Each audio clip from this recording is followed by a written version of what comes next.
Magandang araw po sa inyong lahat mga kalakbay. Ako pa rin po ang inyong kasama ngayon, si Kuya RJ, ang inyong kalakbay sa pagninilay.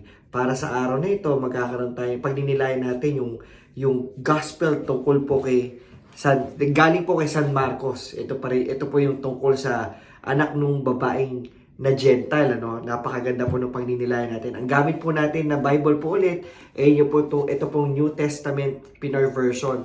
Pero again po, papaalala ko lang po para lang po mas maintindihan po natin yung ating Bible reading, ano? Pero papaalala ko lang po mga kalakbay, mas maganda pong gamitin para sa mas malalim na kahulugan ng pag-aaralan po talaga yung tungkol sa Bible ay yung Revised Standard Version Catholic Edition o kaya po yung NLT Catholic Edition. Ayan, pero sa ating pong pagninilay ngayon, ito pong gagamitin natin, yung Pinoy version, hindi po ba? Para medyo Anyway, tayo po ngayon ay magsimula. Pero bago tayo magsimula, tayo muna ay sama-sama manalangin. Sa ngalan ng Ama, ng Anak, ng Espiritu Santo. Amen. Lord, salamat. Salamat na naman po sa panibagong araw na ito. Salamat sa biyaya ng buhay. Salamat po, Lord God, sa pagkakataon na mapakinggan ang iyong mensahe. At sana po itong mensahe na ito ay aming matanggap ulit para sa araw na ito at aming maibahagi sa aming kapwa na makakasalamuha para sa araw na ito. Lahat ng ito dinadalangin namin sa pangalan ni Jesus. Amen at amen. Ayan. Ating pong pagninilayan para sa araw na ito ay mula po kay San Marcos chapter 7 verse 20. Ako na ako. Ayan, 24 to 30, kailangan talaga kasi di ka makita. Ayan, sabi dito, umalis si Jesus at pumunta sa bayan na malapit sa Tyre. Nagstay siya sa isang bahay at ayaw niyang malaman ng mga tao na nandun siya. Pero nalaman pa rin nila. Merong isang nanay na may anak na batang babaeng sinasapian ng masamang espiritu. Nalaman ng nanay na nandun si Jesus kaya nagmamadali siyang pumunta at lumuhod sa paanan ni Jesus. Isa siyang Gentile na taga-Phoenicia, lugar yon sa Syria. Nagmakaawa siya kay Jesus na palayasin ang masamang espiritong sumapi sa anak niya. Sabi ni Jesus, hayaan munang makakain ng mga bata, hindi tamang kunin ang mga pagkain ng mga bata at ihagi sa aso. Sumugot ang babae, pero sir, ang mga aso sa ilalim ng mesa ay kumakain din po ng mga pagkain na lalaglag ng mga bata. Kaya sinabi ni Jesus sa kanya, dahil sa sinabi mo, umuwi ka na, makikita mong lumayas na ang demonyong sumasapi sa anak mo. Umuwi ang nanay at inabutan na ang anak niyang nakahiga sa kama, wala na nga ang demonyong sumapi dito. Ayan. I bet meron kang pagninilay patungkol sa ating pagbasa para sa araw na ito. Pero ako po, dalawang bagay lang po yung gusto kong tuunan ng pansin. Ayan. Alam niyo po ang mga nanay, tipo ba, hindi lang pong nanay, naniniwala ko lahat ng magulang, gagawin ang lahat para sa kanilang mga anak, lalo na kapag nagkakasakit. Hindi po ba? Ito yung mga time na hindi mapakali, aligaga. Naalala ko po nung si Ralph po yan, first baby po namin nung si Ralph, talagang may pagkakataon na, alam niyo, nagkaroon po siya ng sakit, syempre, hindi kami mapakaling mag-asawa. Ang nakakatuwa, dito sa nanay na to, di ba? Kumbaga, hindi ko alam kung anong pakiramdam nung makita ng anak na sinasapian ng masamang spirito.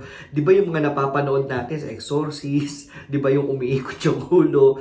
Pero alam mo, nagtiwala siya sa Panginoon. Bakit? Tumakbo siya papalapit kay Lord. At ito yung nakakatuwang isipin. Isa siyang Gentile. Imagine, ang tingin ng mga Hudyo sa mga Gentile, hindi sila pantay. Kaya tinawag siyang aso, hindi po ba? O hindi, aso talaga yung tawag sa kanya. Pero dahil alam mo yung gagawin ng lahat. Nagmakaawa, lumuhod sa harapan ni Jesus. Para pagalingin yung kanyang anak. Nakakatawang isipin, Kaya naniniwala ko talagang gagawin lahat ng magulang para gumaling yung kanilang anak. At nakakatuwa dito sa ginawa niya. Lord, please, pagalingin mo yung anak ko. Yan. Ako, hindi ko po alam hindi naman po nakasaad kung ano pa, mayroon bang ginawang iba yung nanay, nagdasal ba siya agad. Hindi natin alam yun. Kaya lang nakakatawang isipin, itong si nanay, nung nalaman niya na nandyan si Jesus, diretso siya kay Lord. Hindi po ba? Diretso sa kay Jesus. Ikaw kaibigan, ikaw kalakbay, kapag meron bang sakit or meron bang karamdaman ang mga mahal mo sa buhay, o sabihin na natin yung mga magulang na kausap ko, yung mga anak, ano una mong ginagawa? Di ba? Ako, aamin po ako, no? Kadalasan nakakalimutan kong magdasal. Nauuna yung aking worry. Pero biglang parang, boom, nagigising ako. Parang gano'n, parang Lord, pasensya ka na Lord, patawad po. Nakakalimutan kong lumapit ka agad sa iyo. Nakakatuwang isipin kasi si Lord, kasama mo naman palagi eh. 'Di ba? Nakakalimutan lang natin lumapit sa Kanya kaagad. Kaya kapag merong sakit, alam mo yun, natin, naniniwala ako kapag may sakit, parang may kasalanan akong nagawa. Hindi pala gano'n. May sakit kasi may kapabayaan akong ginawa. Katulad na lang din sa mga bata, may kapabayaan ginawa ang tatay, o, di ba? Pinakain ng mga chocolate. Ayan. No, but kidding aside, kay Lord ka kagad lumapit. Kay Lord kagad tayo lumapit, hindi po ba?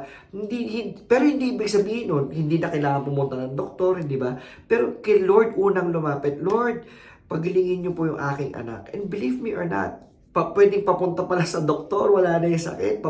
O kaya pagkagaling sa doktor, pagaling na kaagad. Bakit? Kasi nauna si Lord sa paghingi ng iyong kagalingan. At napakaganda nung itong pangalawang pagninilayan natin. Mga kapatid, si Lord, si Jesus nung time na yun, hindi pinuntahan yung bata. Anong sinabi niya? Umuwi ka na. Sinabi ito sa babae, di ba? Uwi ka na. Pagdating mo doon, okay na yung anak mo. Di ba? And I would like you to imagine this, yung nanay. Lumapit kay Lord. Tapos sinabi niya, Lord, pagaling mo yung anak ko. Naniniwala ako sa iyo, Lord. Nagtitiwala ako sa iyo. Alam ko makapangyarihan ka. Di ba? Ganun eh. Surrender ako kay Lord. Surrender na ako sa iyo, Lord pala. Surrender na ako sa iyo, Lord. Tapos sabi ni Lord, uwi ka na. Your faith, dahil sa iyong pananampalataya, uwi ka na. Sa tingin mo, nagtanong yung babae, nagtanong si nanay, parang, hindi ka po ba sasama sa akin? Kasi hindi mo man lang titingnan yung, alam mo, hindi mo man lang check, hindi mo man lang hahawakan. Hindi, di ba? Anong sinabi ni Lord? Umuwi ka na. At makikita mo yung anak mo, magaling na. Di ba? Umuwi yung nanay, nakita niya yung anak niyang magaling na. Wala na, hindi na sinapian. Imagine the mere words of Christ healed. Plus the faith. Imagine it goes both ways. The mere words, the words of Jesus Christ and the faith of the mother healed the daughter. So, ibig sabihin, si Lord, binibigay niya yung kagalingan, binibigay niya yung milagro, binibigay niya yung blessing. Tinatanggap mo ba? Dahil binibigay niya sa iyo yan.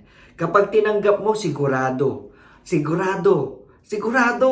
Eto, ano yun? Matatanggap mo. Joke ba kita? Hindi. Kasi bakit? May mga pagkakataon sa ating buhay, binibigay na ni Lord, ayaw mo patanggapin. Di ba? Nagdududa ka pa. Nagtatanong ka pa. Nanghihingi ka pa ng mas. Kung mga mas higit pa, Lord, meron bang, ibang sign dyan? Minsan magdadasal kami, may iba bang Lord dyan? Diba? But my dear friends, alam mo, ito, paalala ko na yung two things that we need to remember, ha? Alam ko, meron kayong sariling pagninilay patungkol sa ating pagbasa. I-comment nyo lang din yan, ha? Sa ating pong video, ha? At kung pwede, pamaya na yun. Diba? Ano yun? Unang-una, go to God agad. Yung palagi ko sinasabi yun, nakuha ko kayo kay brother Jan Silan eh. Hashtag go to God agad. Diba? Tas pangalawa, magtiwala, maniwala, at sumurrender ka lang kay Lord. At siguradong sa pagtanggap mo ng kagalingan, ng biyaya na galing sa Kanya, siguradong mararamdaman mo ito. Amen po ba? Tara, manalangin tayo. Lord, salamat. Salamat, Lord God, sa mga biyayang iyong binibigay. Lord, may mga pagkakataon man na kami ay nagdududa, may mga pagkakataon man na kami ay para bagang hindi naniniwala.